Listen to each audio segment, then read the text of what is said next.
And joining me now is National Security Adviser Jake Sullivan. Welcome back to Meet the Press, Jake. Thanks for having me.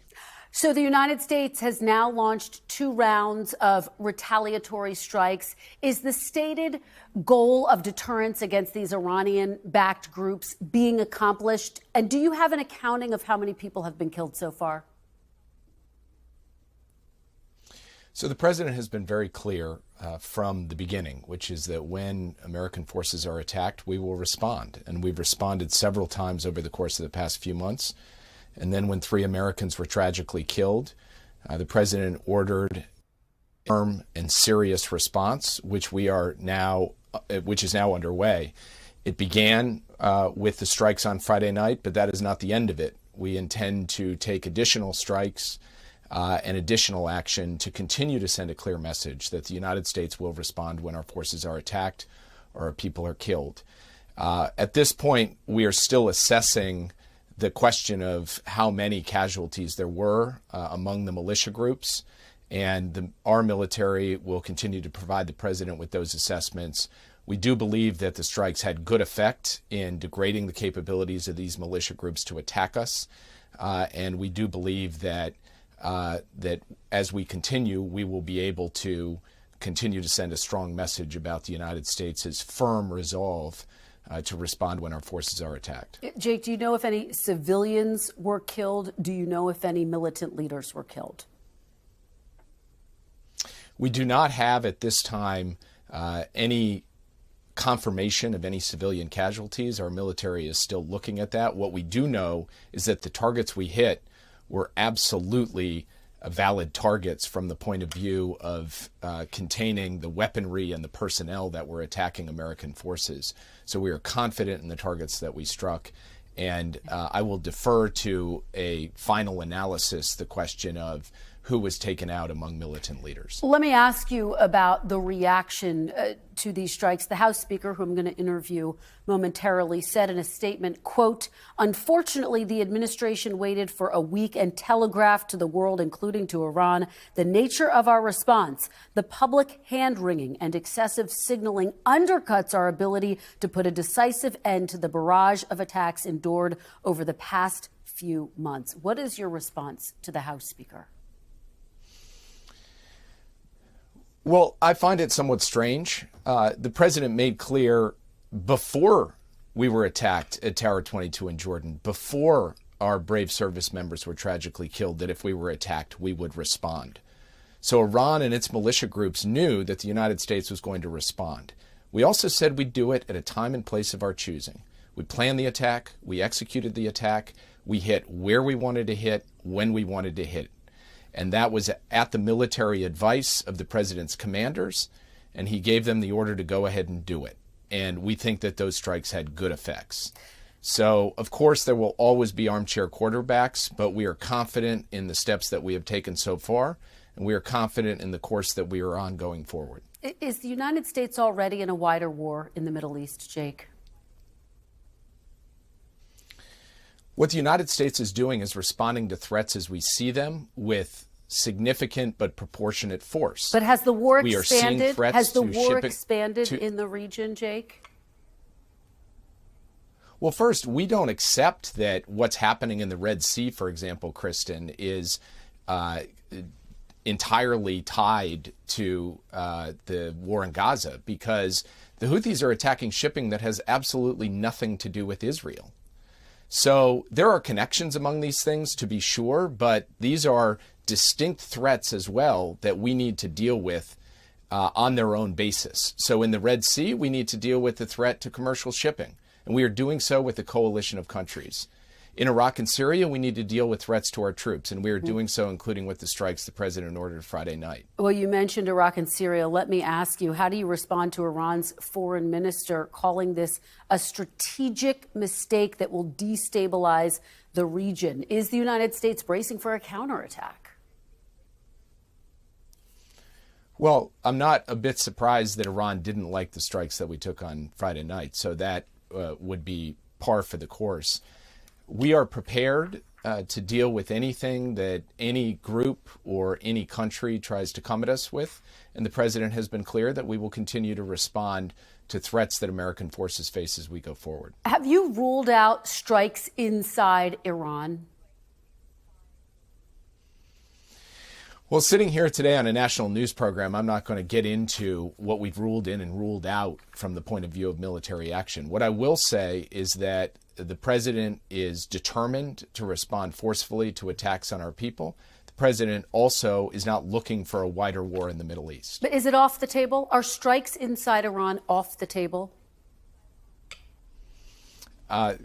Again, Kristen, sitting here on television, it would not be wise for me to talk about what we're ruling in and ruling out. So you're not ruling it out? I'll just say the same thing one more time, which is I'm not going to get into what's on the table and off the table when it comes to the American response. All right. I want to turn to the war in Gaza specifically. Secretary Blinken, as I just said, is making his fifth trip to the region today to try to get those talks to broker a ceasefire deal, the release of the remaining hostages. Could these retaliatory strikes undermine those talks, make it more difficult to secure a final deal?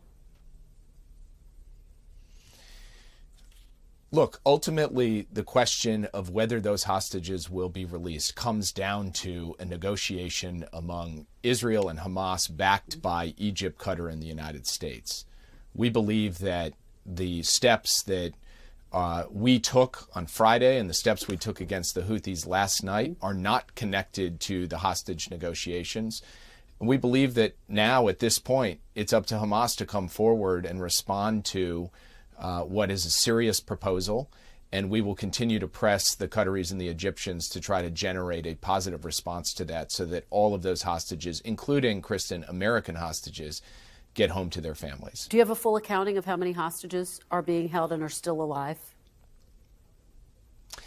You know, we've said from the beginning that because of the nature of how Hamas operates inside Gaza, hiding behind a civilian population, burrowing into these tunnels, that we do not and cannot have a clear picture of exactly how many hostages are still alive and how many have tragically passed away.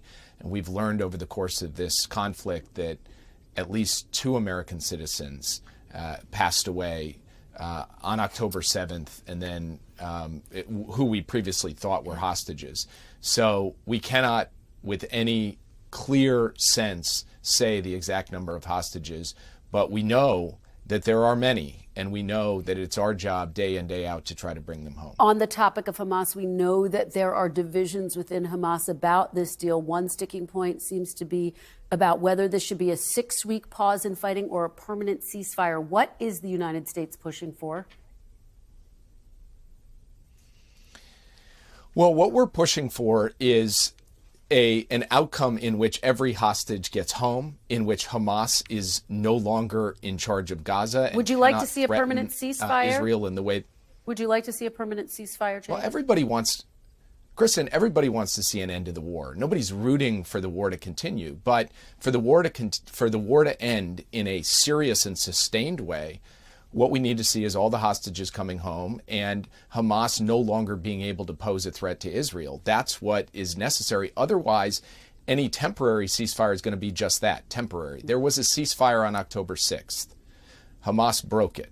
So the goal now is to get all of the hostages out and to ensure that Hamas cannot represent a threat to Israel going forward. Speaker Johnson told his conference yesterday that the House is going to vote on a standalone aid package for Israel. Jake, without any spending offsets, will President Biden sign that bill if it comes to his desk? Look, we've been clear that we need to solve all of the major national security challenges facing the United States. That means the supporting Israel, it means the war in Ukraine, it means the Indo-Pacific, and it means the border. And there is a bipartisan effort in the Senate underway right now to do just that. We regard the ploy, and we see it as a ploy that's being put forward on the House side right now as not being a serious effort to deal with the national security challenges America faces. From our perspective, the security of Israel should be sacred.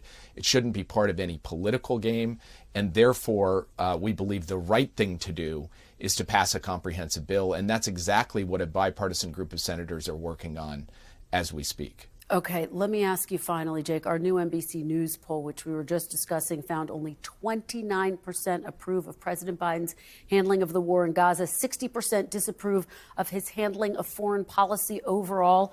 Should the president be factoring the public's disapproval into his foreign policy decisions?